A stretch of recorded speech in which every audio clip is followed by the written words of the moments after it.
आज हम अंग्रेजी व्याकरण में जिस टॉपिक के बारे में चर्चा कर रहे हैं उस टॉपिक का नाम है प्रोनाउन या जिसे कहा जाता है सर्वनाम। सबसे पहले हम लोग चर्चा करते हैं प्रोनाउन के बारे में।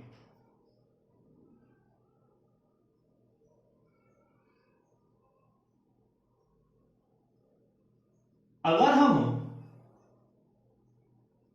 नाउन की परिभाषा के बारे में बात करें तो सबसे पहले हमें ध्यान रखना है, प्रोनाउन की परिभाषा के बारे में बात करें तो हमें ध्यान रखना है कि pronoun is a word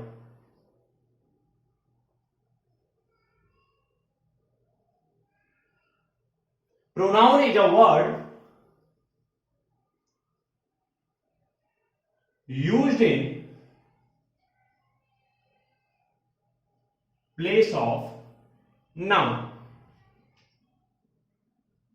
pronoun सर्वनाम वो शब्द हैं जो कि नाउन के स्थान पर प्रयोग किए जाते हैं। जैसे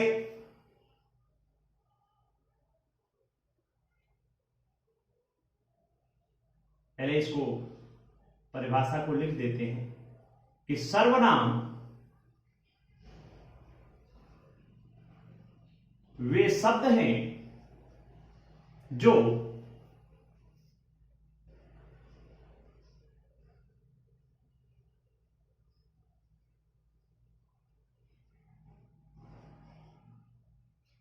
संज्ञा के स्थान पर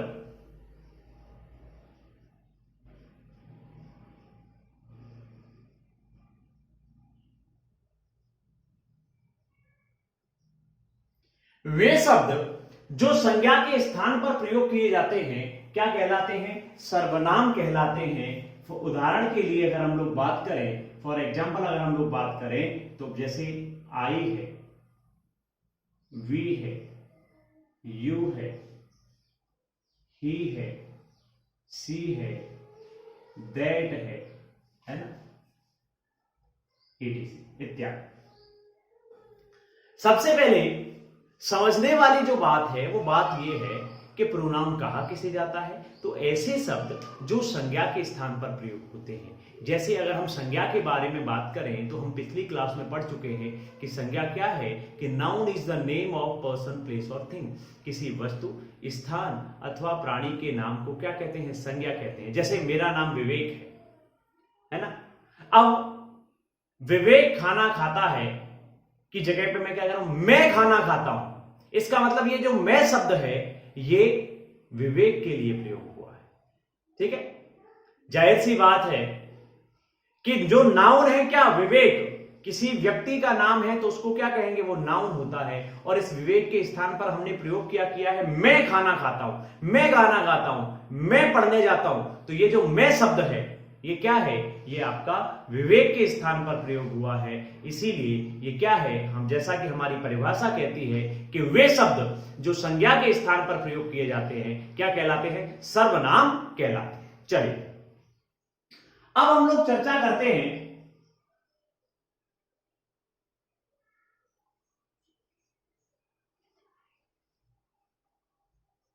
काइंड्स ऑफ प्रोनाउन, या जिसको कह सकते हैं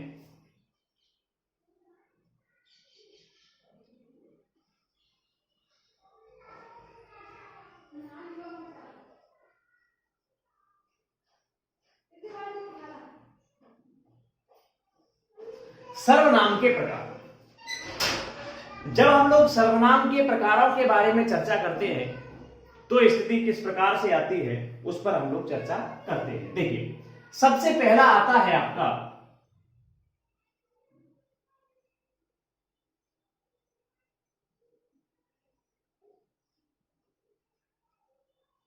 पर्सनल प्रोनाउन। पर्सनल प्रोनाउन कहने का मतलब है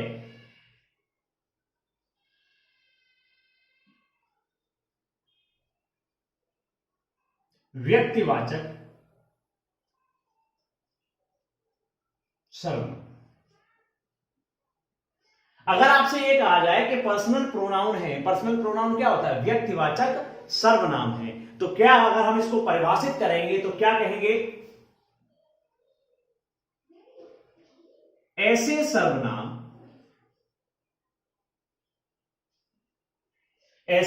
सर्वनाम जिनमें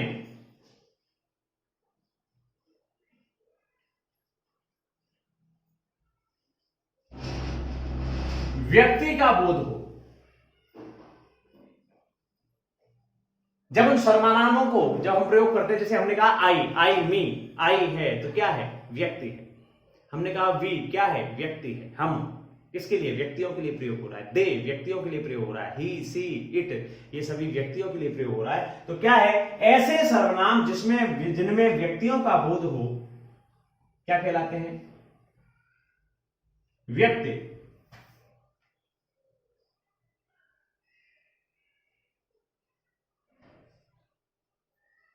वाचक सर्वनाम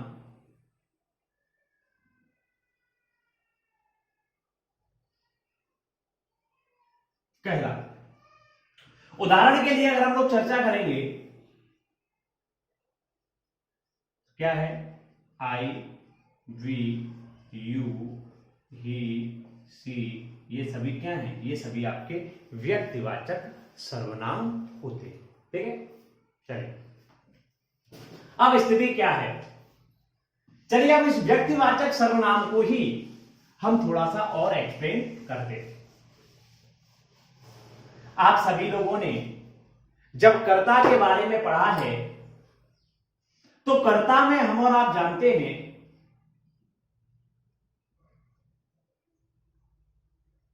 कि सामान्य रूप से जो कर्ता कारक होता है उसको कहा जाता है नॉमिनेटिव केस। दूसरा है कर्म के स्थान पर प्रयोग होते हैं, उसको कहा जाता है ऑब्जेक्टिव केस। तीसरा आपका आता है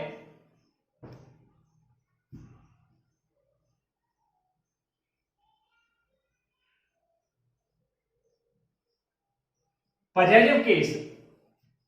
ये पजेटिव केस के क्या हैं?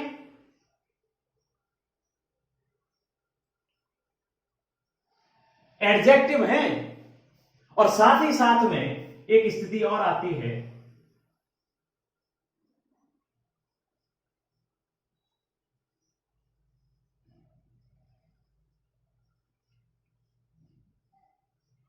पजेटिव केस में प्रोनाउन भी होते हैं। कैसे होते हैं जरा उस पर हम लोग चर्चा करेंगे। देखिए, जैसा कि हम और आप जानते हैं कि पर्सन होते हैं 3। पहला होता है first person,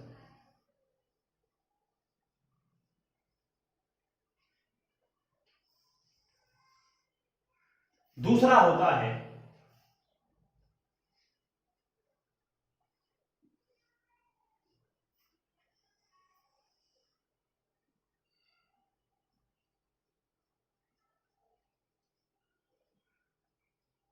second person,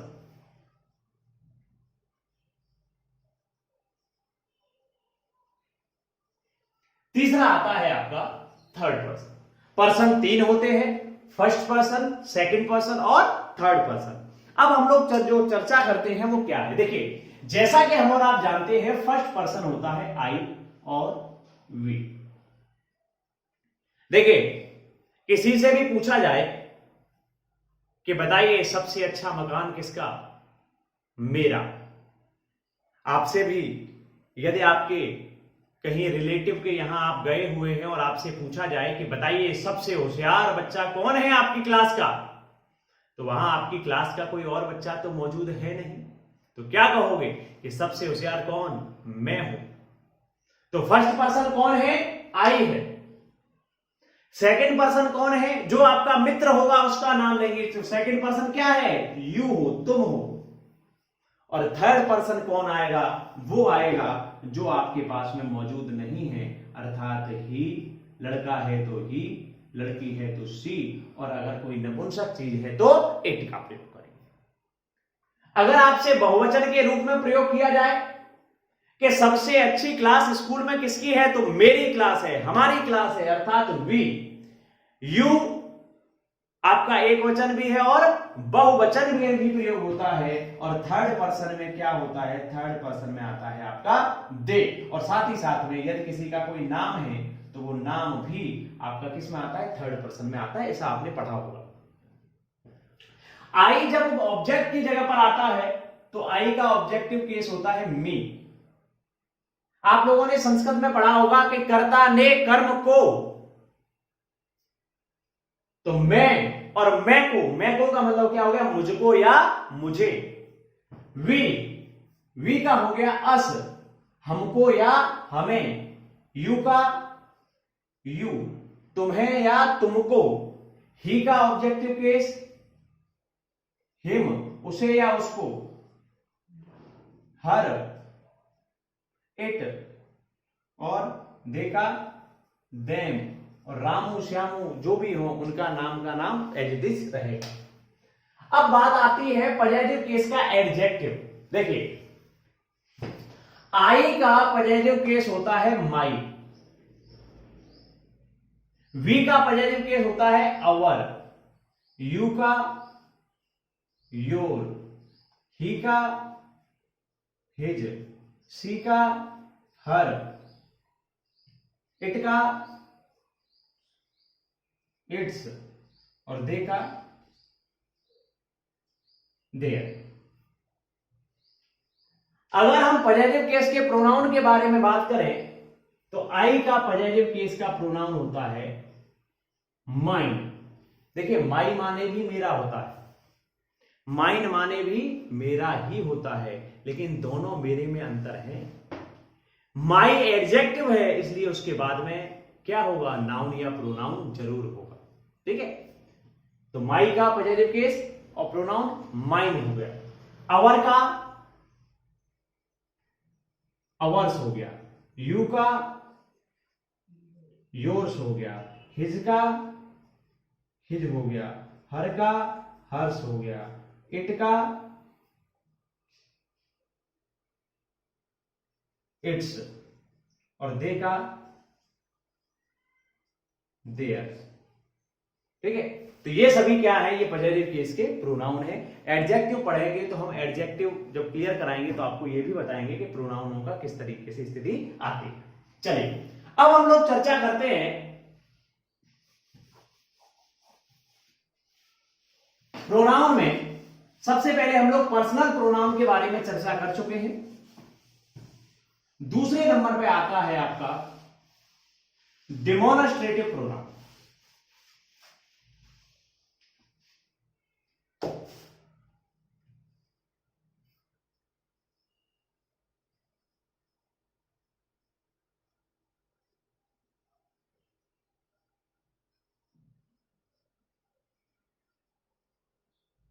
demonstrative pronoun के बारे में जब हम लोग चर्चा करते हैं तो हम और आप इस बात को जानते हैं, इसको कहा जाता है संकेतवाचक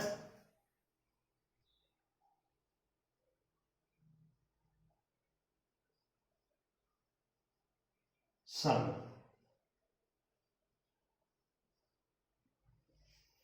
अब संकेतवाचक सर्वनाम के बारे में जब हम लोग चर्चा करते हैं तो संकेत का मतलब क्या है, किसी ओर इशारा करना। तो जाहिर सी बात है परिभाषा होगी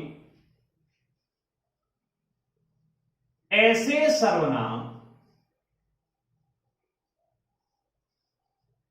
जो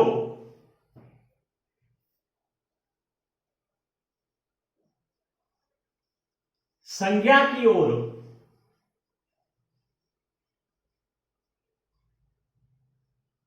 संकेत या जिसको क्या कहें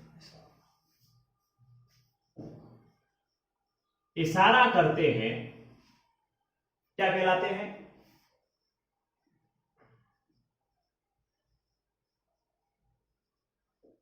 संकेतवाचक सर्वनाम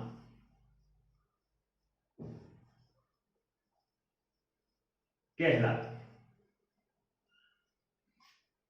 उदाहरण के लिए अगर हम लोग चर्चा करें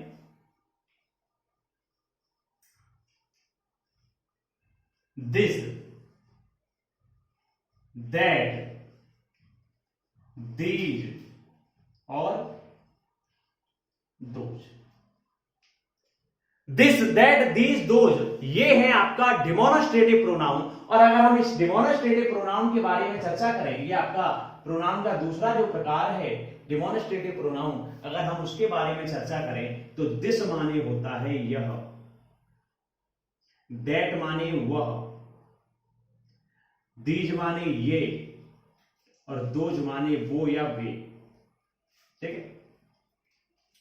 दिस का प्रयोग हम करेंगे जब कोई वस्तु कैसी हो, पास हो।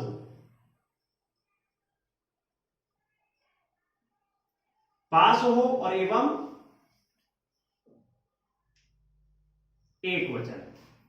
हमने कहा this is a boy, this is a boy, लड़का एक है और कहां पर है, पास है। दूर है,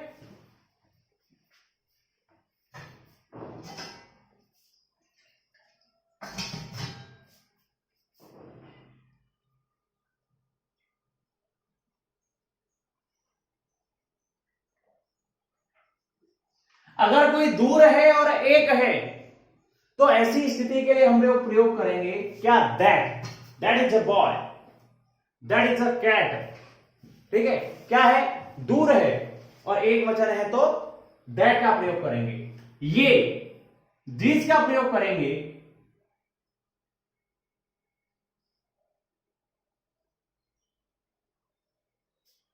वस्तु पास है एवं क्या है,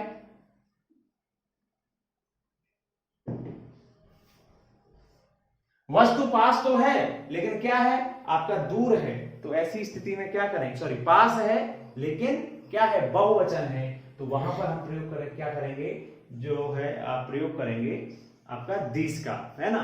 जैसे these are players, these are footballs, these are pots. कोई, जब हम लोग बात कर रहे हैं कोई वस्तु पास में है लेकिन एक से अधिक संख्या में है, बहुवचन है, तो वहां पर हम दीज का प्रयोग करेंगे। ठीक है। ये क्या है, वस्तु कैसी है, दूर है,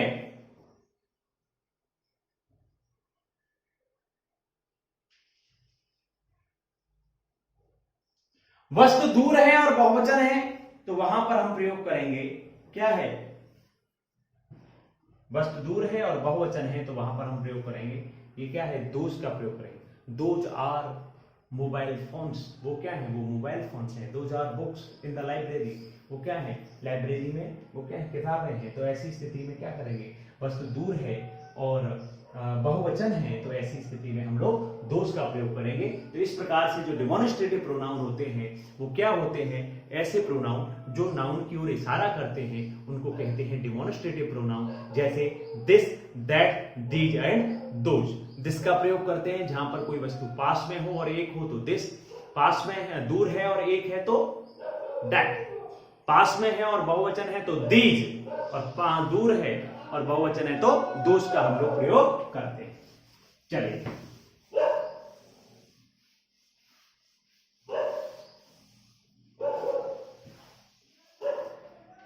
नेक्स्ट जो स्थिति है उसको कहते हैं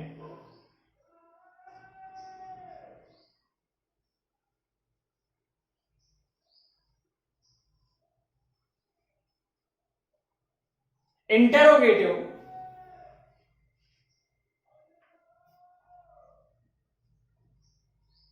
प्रोनाउन। जैसा कि हम और आप जानते हैं इंटेरोगेटिव का मतलब होता है प्रश्नवाचक, और प्रोनाउन का अर्थ होता है सर्वनाम। जाहिर सी बात है कि जब हम लोग इसकी परिभाषा के बारे में चर्चा करेंगे तो हमें यह मालूम होगा कि भाई इंटेरोगेटिव का मीन्स होता है प्रश्नवाचक और प्रोनाउन का मतलब हो गया सर्वनाम। इसका मतलब क्या हो गया कि ऐसे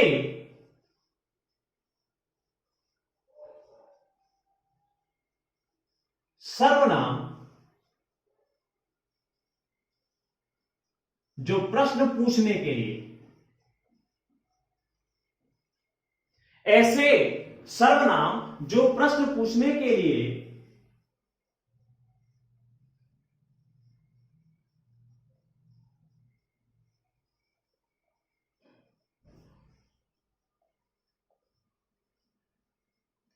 ऐसे सर्वनाम जो प्रश्न पूछने के लिए प्रयोग किए जाते हैं क्या कहलाते हैं?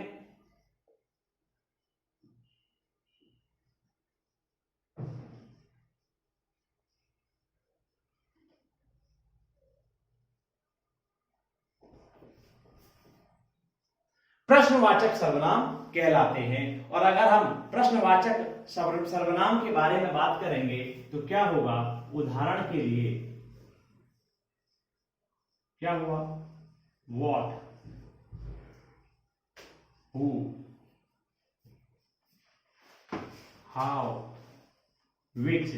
अर्थात ये कह सकते हैं कि जो भी प्रश्नवाचक शब्द हैं वही प्रश्नवाचक सर्वनाम की तरह कार्य करते हैं। ठीक है। नेक्स्ट स्थिति आती है जिसको कहा जाता है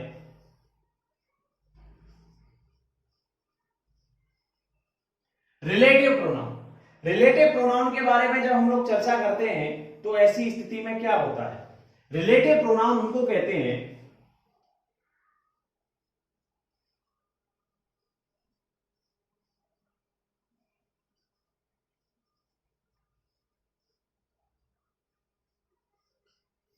संबंधवाचक सर्वनाम।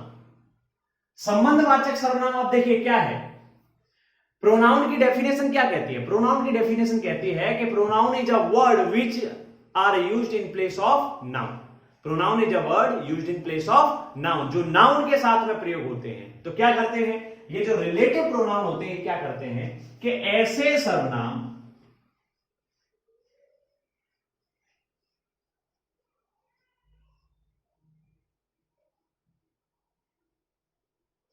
ऐसे सर्वनाम जो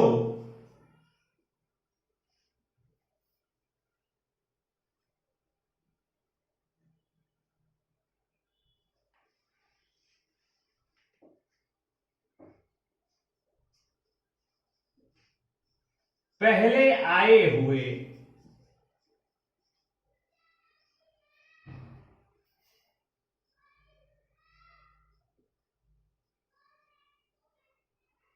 संज्ञा से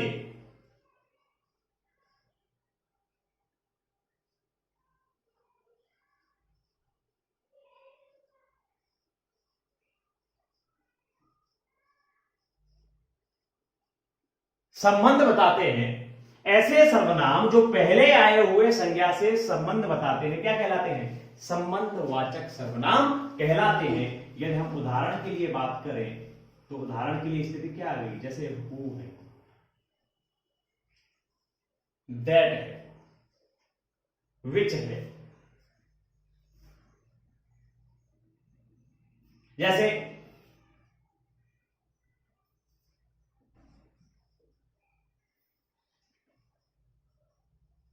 this is the man who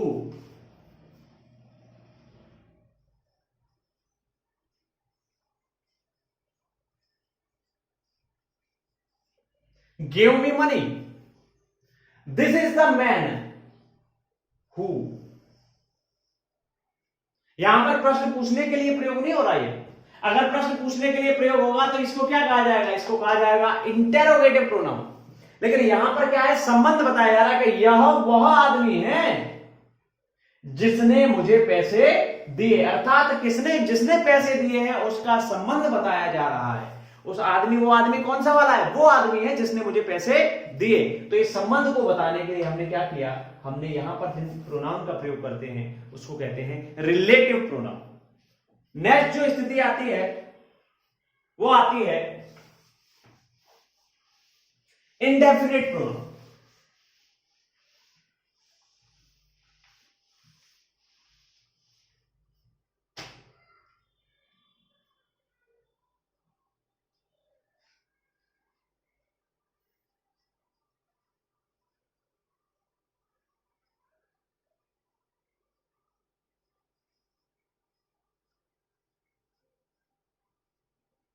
अगर हम इंडेफिनिट प्रोनाउन के बारे में बात करें तो उसको हिंदी में कहा जाता है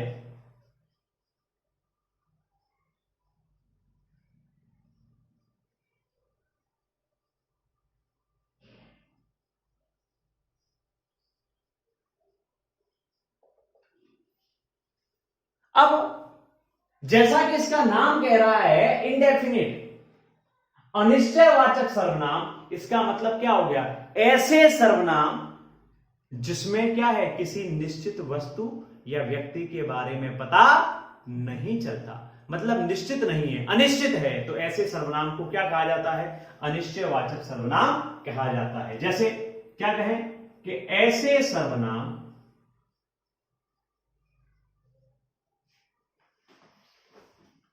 जिनमें किसी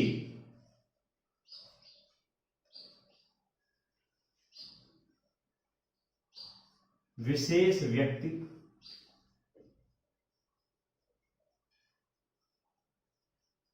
या वस्तु का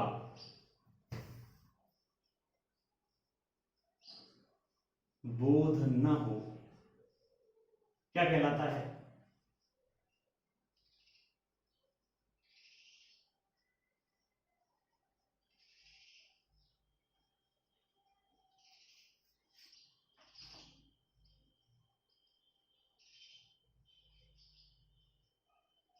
अनिश्चयवाचक सर्वनाम कहलाता है। जैसे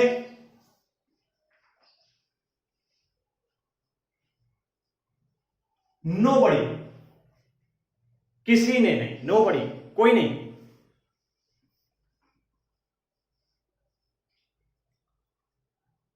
anybody, someone, none.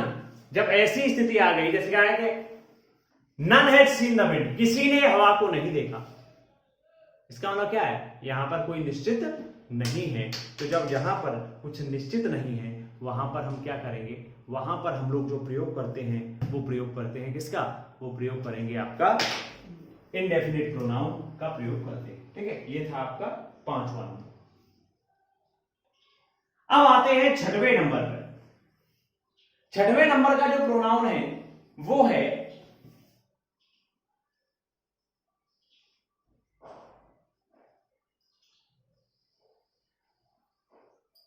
Reflexive pronoun.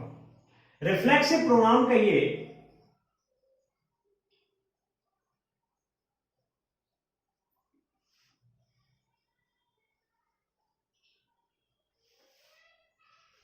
ये जिसको कहा जाए निजवाचक सर्वनाम,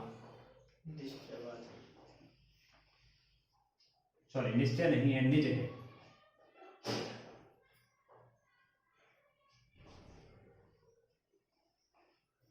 निजवाचक सर्वनाम किसे कहेंगे,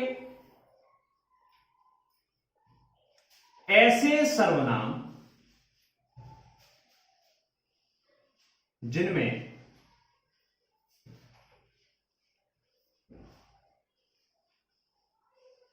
कर्ता स्वयं का ही बोध हो। ऐसे सर्वनाम जिनमें कर्ता स्वयं का ही बोध हो निजवाचक सर्वनाम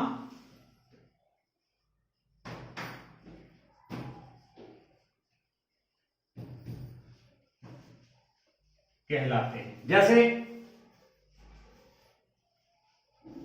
हिमसेल्फ, माई सेल्फ, मतलब पॉजिटिव केस के जो एडजेक्टिव होते हैं यदि उनके साथ में सेल्फ जोड़ दिया जाता है तो वो क्या कहलाते हैं, वो निजवाचक सर्वनाम कहलाते हैं। अब हम लोग बढ़ते हैं थोड़ा सा आगे, और आगे की स्थिति क्या है उसको जरा देखते हैं। आगे की स्थिति है आपका एम्फेटिक प्रोनाउन।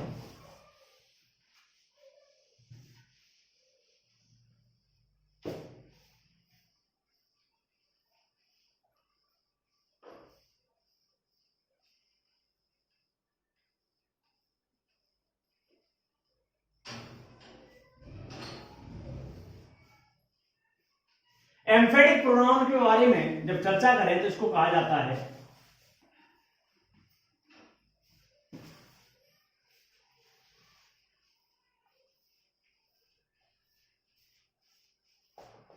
दृढ़ता सूचक सर्वनाम।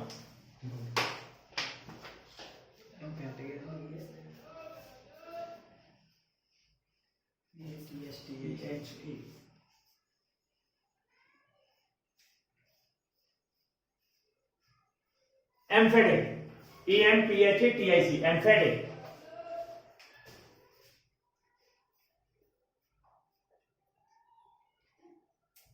ऐसे सर्वनाम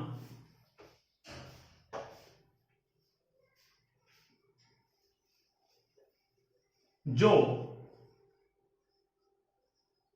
एक या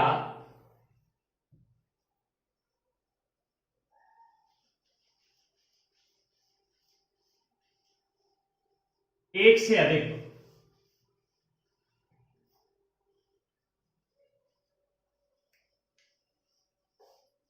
समूहों को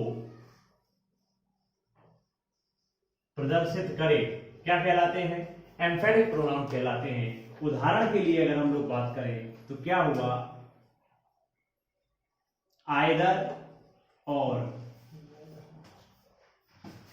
नाइदर, नॉट, ये क्या है? ये आपके एम्फेटिक प्रोनाउन हैं। और साथ ही साथ में either of the two, neither of the two, मतलब आइदर नाइदर से, इधर, जिसको इधर नीदर भी कहा जाता है, तो इधर नीदर से जुड़े हुए जो भी वाक्य हैं, जो भी आपके शब्द हैं, वो सारे के सारे किसमें कहलाते हैं? एम्फेटिक या दृढ़ता सूचक सर्वनाम कहलाते हैं। इसके बाद में जो लास्ट स्थिति आती है वो क्या है? Distributive pronoun. जैसा कि नाम कहता है, नाम कहता है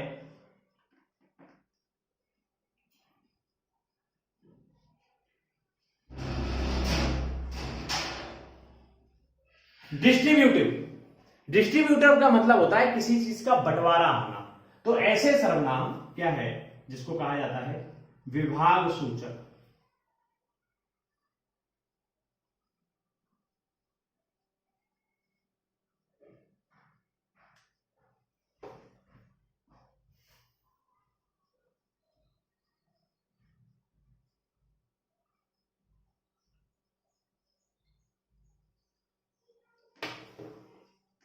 ऐसे सर्वनाम जो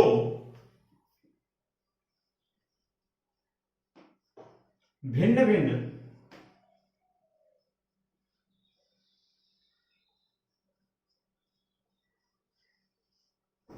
समूहों को प्रदर्शित करे क्या कहलाते हैं? विभाग सूचक सर्वनाम कहलाते हैं। जैसे दिस, दोज और दैट। इसी के साथ में आप सभी लोगों का जो है अंग्रेजी व्याकरण का प्रोनाउन अर्थात सर्वनाम वाला भाग समाप्त होता है। धन्यवाद।